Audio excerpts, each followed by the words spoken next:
Alvar Embermanar, Jiyar Tirdigade Sharanam, Jiyar Tirdigade Sharanam. We have all gathered here in Manamamalai Dividesham to celebrate the Shatabhisheka Mahotsavam of Srimad Paramahamsa Ityadi Madhurukavi Vanamamalai Ramanuja Jiyar Swami, the current pontiff of Sri Vanamamalai Totadhari Matta. Again is having a very nice association with all the Bhagavatas here. We have Kannan Swami here, Balaji Swami here, Kaushal Swami here. We are all going to discuss about the growth of SrIvaishNava sampradhAyam throughout Bharatadesham, how it spread throughout the Bharatadesham.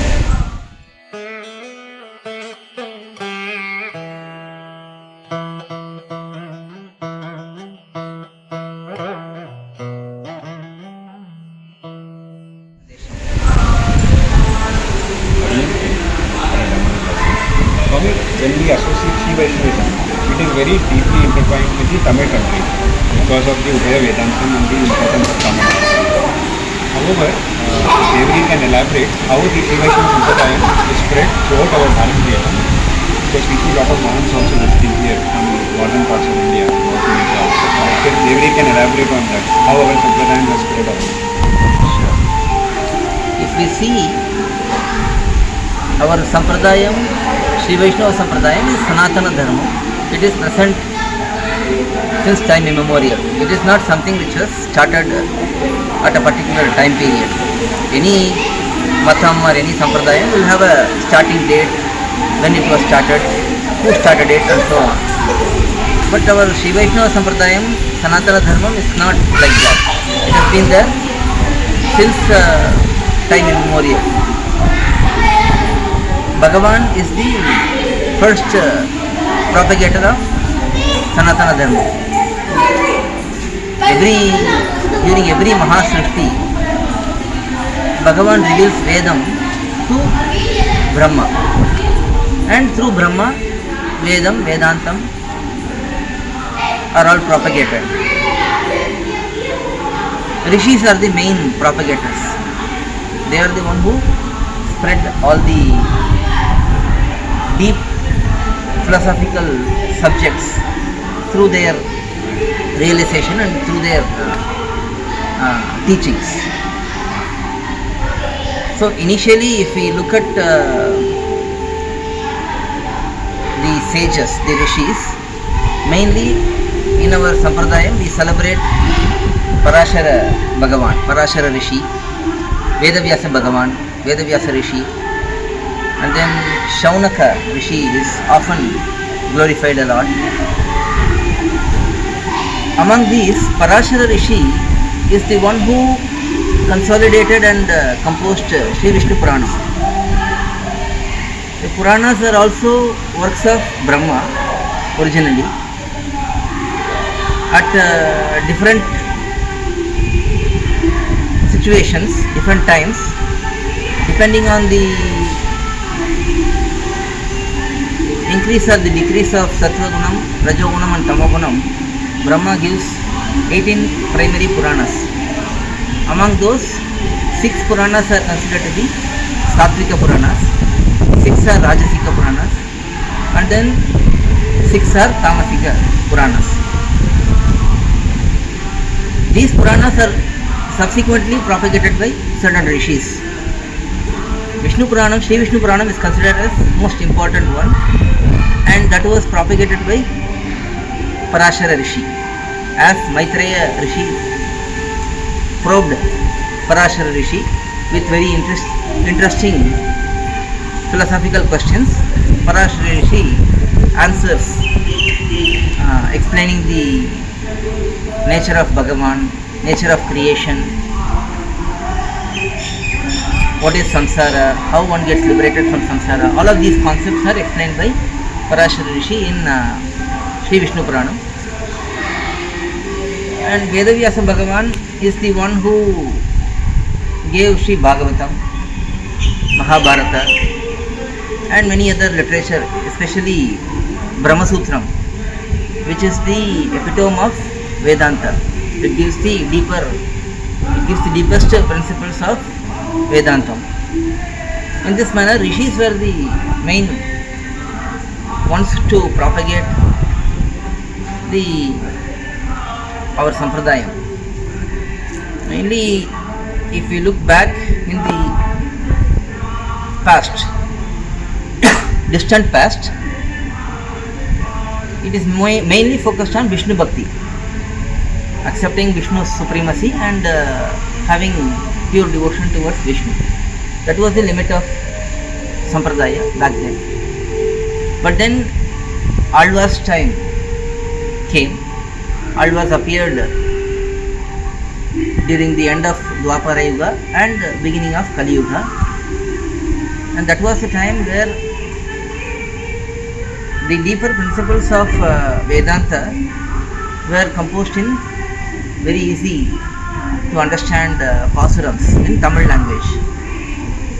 That is how SrIvaishNava sampradhAyam kind of solidified in a very systematic way through the pasurams given by Alvas. So Alvas can be said to be the ones who made the principles in a very crystal clear manner. Even though the rishis have given this knowledge in an elaborate way in many of their works, still Alvas brought clarity to the subject and they focused on the bare essentials, what is to be understood and what is to be followed. Forget about the external additional aspects which can be followed by some people, may not be followed by others. There are multiple layers even in Shastra for us to focus on. There is something which is common for everyone. There is something which is common for those who are fully focused on Vishnu Bhakti. And there is deeper subjects such as even having that Bhakti and having devotion towards Bhagavan with the understanding that it is all given by Vishnu only, not by our own efforts. So there is progress in the philosophy from the very basic level to more advanced level.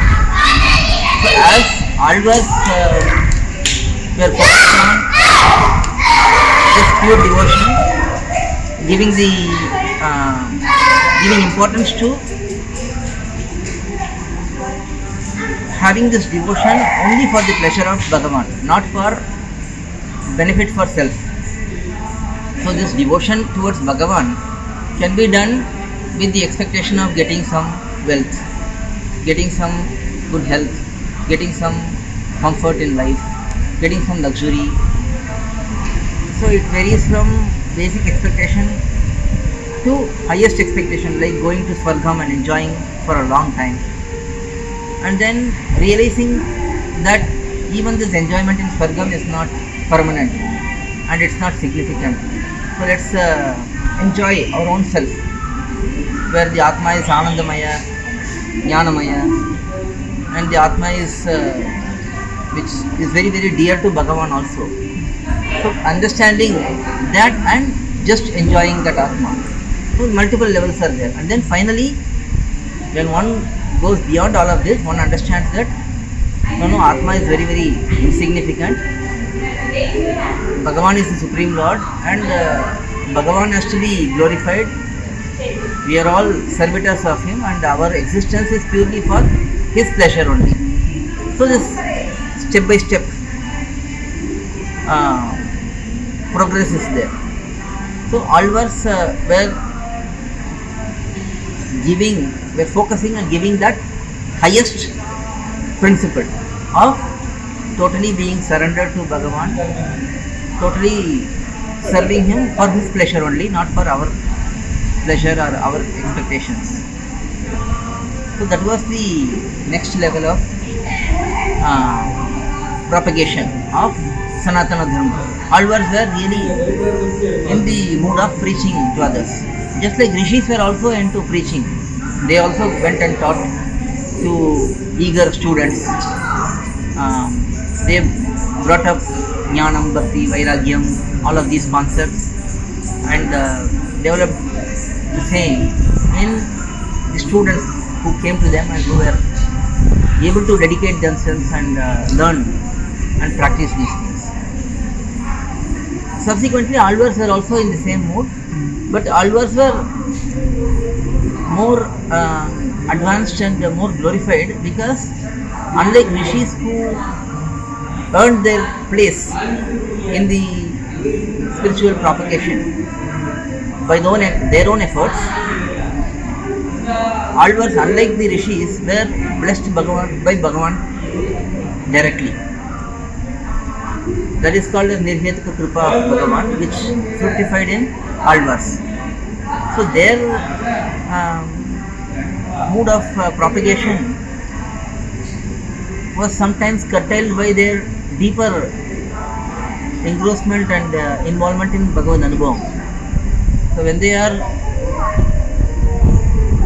looking at this world, they start preaching to the people of the world that you be devoted to Bhagavan, you give up everything, surrender everything to Bhagavan and totally serve him. Enjoy his divine qualities, enjoy his avatars, enjoy his wealth and serve him. When they look at people, they do that, they give upadeshams like this.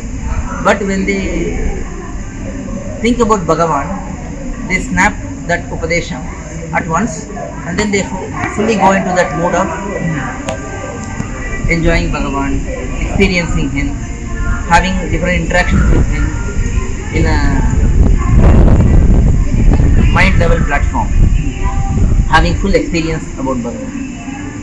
So this is the nature of Alvars and how they propagated the SrIvaishNava sampradhAyam in a more organized, structured way, in a clear philosophical kind of bullet points were given for people. Do this, understand Artha Panchakam, understand Rahasyatrayam. So these kind of principles were initiated by Alvars. So this is how from rishis it came up to Alvars and how things were propagated. But Alvars were still from southern part of Bharatadesham and all of their works were in Tamil. So it was mostly, their propagation was mostly restricted to southern part of the Bharatadesham, except for a couple of Alvars. For example, Madhurkavi Alvar lived in northern part of Bharatadesham, Uttara Bharatadesham. He served in Ayodhya, Vrindavan and so on. In many northern divinations, he had gone and served there. When he saw the light, he came to Alvars in Mood. But before that time, he didn't have deeper understanding. He had good devotion towards Vishnu. Vishnu Bhakti was prevalent at all times, but the deeper realizations were missing until Alvars came and Nammalvar gave those deeper understandings to Madhurkavi Alvar. And subsequently, Tirumangai Alvar was the one who travelled to all the divinations. Many divinations was visited by Tirumangai Alvar physically, and he glorified and performed Mangalashasanam, sang pasurams on those different divination Bhagavans. That is how it was during Alvar's times also. Subsequently only Acharya's propagation starts. Alvar எம்பெருமானார் ஜீயர் திருவடிகளே சரணம், ஜீயர் திருவடிகளே சரணம். To learn such valuable information about our SrIvaishnava Sampradaya, please download KOYIL, KOYIL app from Google Play Store or Apple App Store. Our website is koyil.org, KOYIL.org.